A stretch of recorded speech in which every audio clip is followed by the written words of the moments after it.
मेरा नाम Emily quarter है। ये मेरा अधमरा शरीर है जो गहरे पानी में डूब रहा है।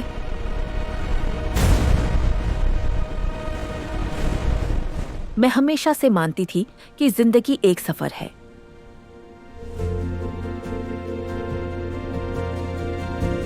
और हर शहर उस सफर का एक नया पन्ना। जब मैं इस शहर में आई तो वो बस एक बिजनेस डिसीजन था, एक नई अपॉर्चुनिटी, एक नई शुरुआत।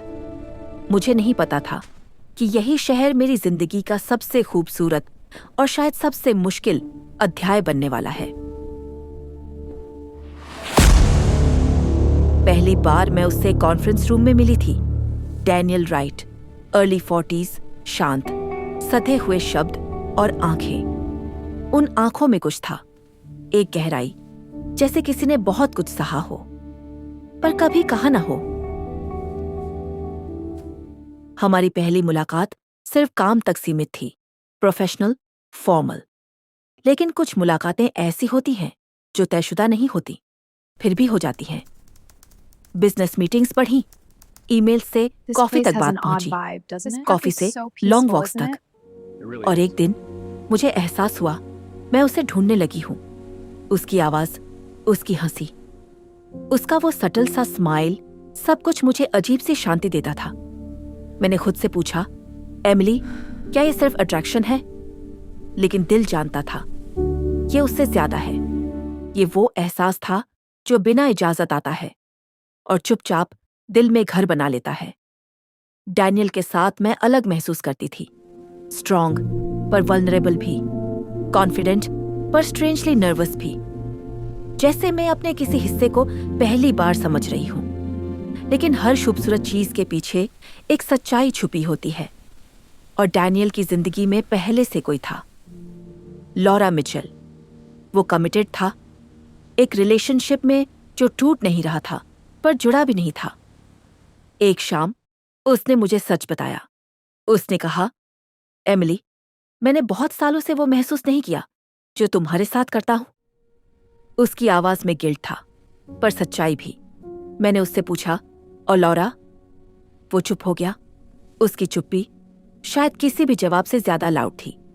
डैनियल ने ये सब अपने दोस्त डॉक्टर माइकल रॉस को बताया। माइकल एक साइकाइट्रिस्ट जो इमोशंस को पढ़ना जानता था। उसने डैनियल से कहा, झूठ में जीना किसी के लिए भी सही नहीं होता। अगर दिल कहीं और है तो सच बोल दो। कुछ दिनों बाद डैनियल ने लॉरा से बात की। मुझे नहीं पता उस रात क्या हुआ, लेकिन अगली सुबह उसकी आंखों में एक अजीब सी खालीपन थी। लॉरा ने रिश्ता खत्म कर दिया। उसने सिर्फ इतना कहा, अगर तुम खुश हो तो वही मेरी खुशी है। जब डैनियल ने मुझे ये बताया, मेरे अंदर इमोशंस का तूफान था, खुशी, डर, गिल्ट, उम्मीद, सब कुछ एक साथ। क्या प्यार इतना आसान होता है, या हर प्यार किसी और की कीमत पर आता है? मैंने उस रात पहली बार सोचा, शायद हम दोनों सही थे, लेकिन टाइमिंग गलत थी, और जिंदगी हमेशा परफेक्ट टाइमिंग का इंतजार नहीं करती। उस दिन मुझे लगा, ये सिर्फ एक लव स्टोरी नहीं है, ये एक चुनाव की कहानी है, सच और झूठ के बीच, खुशी और सैक्रिफाइस के बीच। और मुझे नहीं पता था कि आगे जो आने वाला है वो हमें हमेशा के लिए बदल देगा। प्यार कभी कभी इतना शांत होता है कि डर लगता है कहीं ये सपना तो नहीं।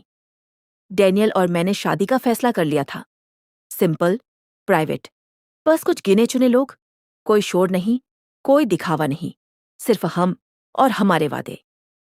लेकिन उस सुकून के पीछे मैं उसकी आंखों में एक हल्की सी बेचैनी देखती थी, जैसे वो कुछ कहना चाहता हो पर शब्द ढूंढ नहीं पा रहा हो। एक रात मैंने उससे पूछा, डैनियल, क्या बात है? वो देर तक खामोश रहा, फिर बोला, एमिली, मेरा एक पास्ट है जो शायद तुम्हें पता होना चाहिए। उसकी आवाज कांप रही थी। मैंने उसका हाथ पकड़ा। मुझे सच से डर नहीं लगता। और फिर उसने वो बताया, वो पहले शादीशुदा था। उसकी एक स्टेप डॉटर थी, सोफी, सिर्फ 13 साल की। एक एक्सीडेंट और सब खत्म। उसकी आवाज उस पल टूट गई थी। मैंने पहली बार उस आदमी को इतना बिखरते देखा।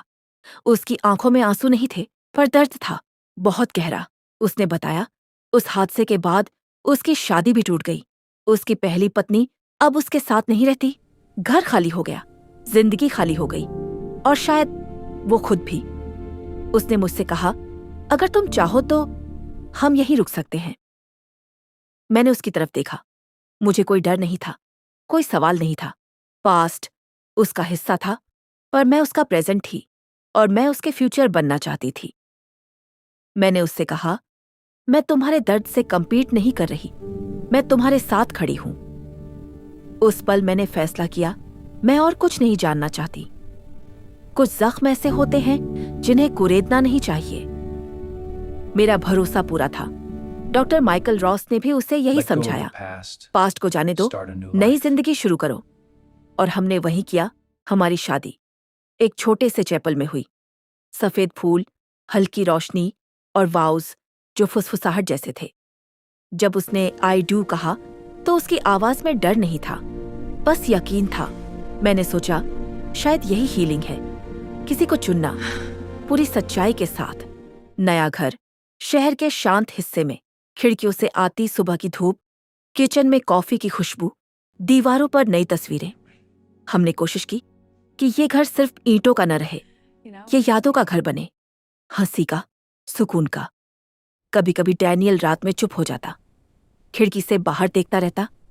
मैं पूछती नहीं थी, मैं बस उसके पास बैठ जाती, क्योंकि हर सवाल का जवाब शब्दों में नहीं होता। कुछ जवाब सिर्फ मौजूदगी में होते हैं। मैं सच में खुश थी, और मुझे लगता था वो भी। लेकिन कभी कभी जब घर बहुत शांत होता था तो मुझे महसूस होता जैसे इस सन्नाटे में कोई पुरानी गूंज है, कोई याद जो पूरी तरह गई नहीं है। मैंने उसे नजरअंदाज किया, क्योंकि प्यार में भरोसा डर से बड़ा होना चाहिए। मुझे नहीं पता था कि हर पास्ट इतनी आसानी से पीछे नहीं छूटता। कुछ कहानियां खत्म नहीं होती, बस इंतजार करती हैं वापस आने का। और हमारी नई जिंदगी शायद किसी अधूरी कहानी के बीच में ही शुरू हुई थी। It's not a big deal. You're overreacting. I told you to pick up the groceries. I did. They're in the kitchen.